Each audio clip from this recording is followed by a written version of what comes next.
안녕하세요. 시대정신연구소입니다.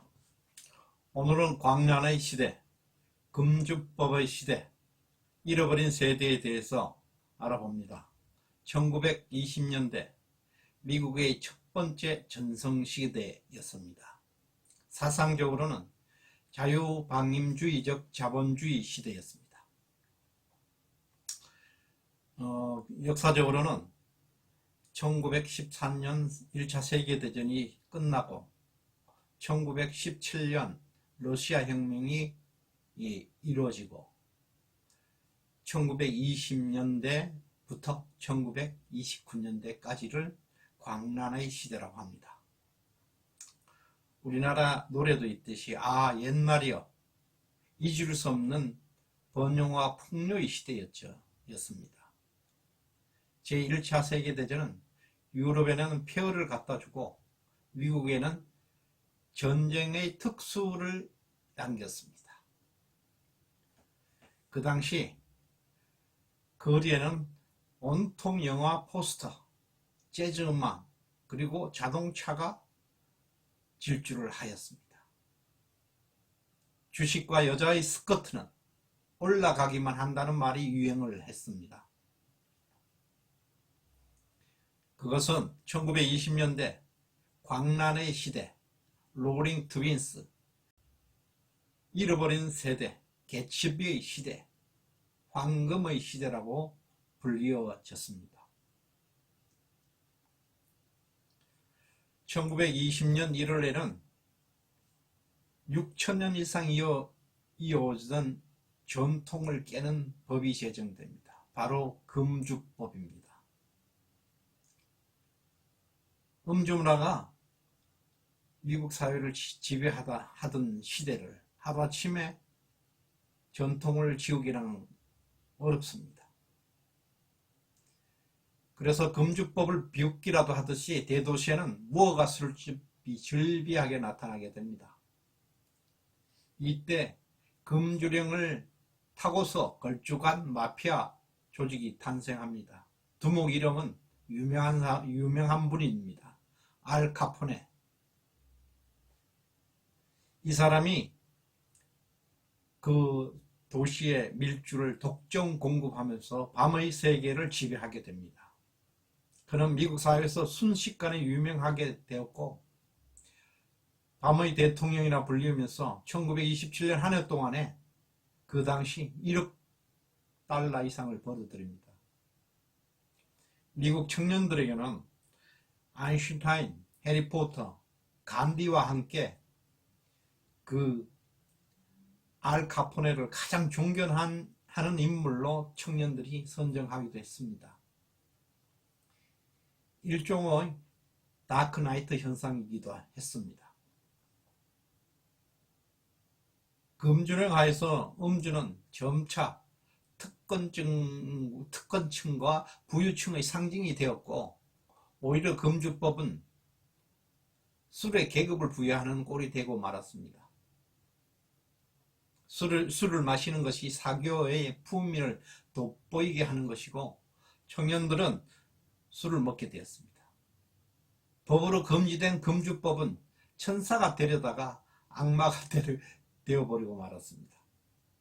1933년 민주당 프랭클린 루즈벨트는 금주법 폐지를 선거 공약을 해서 대통령에 당선되기도 했습니다. 또한 광란의 시대에서 종교와 과학이 격돌한 시기이기도 하였습니다. 종교는 19세기까지 종교가 가졌던 권위를 유지하려고 애를 썼지만 전쟁 이후에 급격하게 과학이 발전됨으로 해서 창조론과 진화론이 대결하는 시대이기도 하였습니다. 1920년, 27년 미국 사람 린드버그라는 사람은 미국에서 프랑스 파리까지 비행기를 타고 대서양 횡단에 성공합니다. 이것은 전쟁과 과학으로 인해서 기존의 가치관, 기존의 종교적 가치관을 무너뜨림으로써 인간에게 오는 공허함을 채워주는 영국적 이미지가 되기도 했습니다. 광란의 시대 20년대는 막대한 부의 축적은 뉴욕 도시를 온통 마천루 빌딩 숲으로 만들었습니다. 그리고 도시는 자동차, 석유, 전기, 영화 산업 등 여러 분야에서 소비 문화가 절정을 이루게 됩니다. 주가는 연일 급등을 하게 되고 미국인들은 전 세계에서 가장 부유한 시민들이 되었습니다. 헐리우드는 세계 영화 산업의 중심이 되기도 하였습니다. 이러한 풍요들은 1차 세계대전의 전쟁에 대한 특수로 만들어진 피 묻은 영웅입니다. 그래서 인간들은 절망과 허무감이 동반되기도 했습니다. 그래서 광란의 시대가 형성이 되었습니다. 이것을 두고 잃어버린 세대, 로스트 제너레이션이라고 일컬어집니다. 광란의 20년대는 넘쳐나는 돈과 법과 무질서, 금주법, 마피아, 광란의 파티 이런 것을 대변하는 문학 작품이 나왔습니다. 너무나도 유명한 소설 위대한 개츠비입니다. 작가는 스콧 피츠제널드입니다. 그는 자신이 경험한 비극적 첫사랑에 대한 이야기를 소설화한 것인데 사귀던 여자한테 돈이 없다고 차이고 그 여자친구의 아버지로부터 가난한 집 애들은 부자 집 애들과 결혼할 생각을 하지 말아라는 말을 듣고 충격을 받은 소설입니다. 자신의 경험들을 주인공 개츠비에 투영하면서 사치와 환락이 넘치는 1920년대 사회상을 묘사한 작품입니다. 간단한 줄거리는 이렇습니다. 가난한 집 출신인 개츠비는 부자 집 딸 데이지를 사랑하다가 버림받고 못 잊으면서 금주법 시대에서 밀주로 돈을 많이 벌게 됩니다. 돈을 벌어서 유부녀가 된 데이지를 찾아갑니다. 두 사람은 불륜관계가 형성이 됩니다. 물질주의가 팽배한 더러운 시대에 첫사랑을 위해서 모든 것을 걸었던 개츠비의 순정에 대해서 위대하다고 소설은 강변하고 있습니다.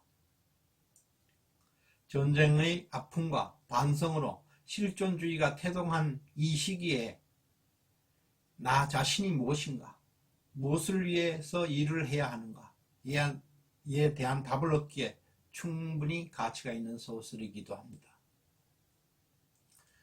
유부녀가 된 첫사랑을 사랑한 개츠비가 올바른 사랑은 아니었지만 개츠비 같은 순수한 근성과 헌신할 줄 아는 사람이 위대한 것을 보여주기도 합니다. 누군가를 진정으로 사랑했다면 비록 그것이 이루어지지 않는다 하더라도 후회나 미련 없이 결국 자기 자신도 그것으로 인해서 성장한다는 것을 보여주었습니다. 위대한 개츠비는 1920년대 사회의 탐욕, 인간의 순정을 아주 매력적으로 묘사한 작품으로서 오늘날까지 사랑받고 있고 여러 편의 영화로도 제작되어 있습니다. 마치 괴테가 쓴 소설 젊은 베르테의 슬픔을 읽고 많은 젊은이들이 소설 속에 베르테와 같이 자살했다는 베르테의 효과와 같이 위대한 개츠비도 워낙 문학적 강렬함이 강한 작품이라 수많은 젊은이들이 개츠비와 같은 내로남불의 사랑에 빠져들다 몰락하는 개츠비 효과도 있다고 합니다. 줄거리는 이만하고 그때 음악은 흑인 노예들로부터 시작된 경쾌하고 슬픈 감성이 묻어난 재즈 음악이 유행하기도 했습니다. 길게 줄선 흑인 노동자 뒤로 세계 최고의 삶을 선전하는 미국 간판들은 화려함 뒤에서 빈부의 격차의 문제, 생산의 자동화로 인한 실업의 문제, 대량 생산으로 인한 과잉 생산의 문제 등 여러 문제가 축적되어 가고 있었습니다. 1920년대 말 광란의 시대는 끝이 납니다. 개츠비의 시대는 끝이 납니다. 잃어버린 세대, 옛날이의 시대는 이제 막을 내립니다. 모든 모순들이 폭발합니다. 결국 1929년대 세계 대공황을 마지막으로 하여 미국의 제1전성기는 끝이 나게 됩니다. 이것이 개츠비의 세대, 광란의 1920년대 세대였습니다. 이상입니다. 시대정신연구소였습니다. 감사합니다. 구독과 좋아요 큰 힘이 됩니다. 부탁드립니다. 감사합니다.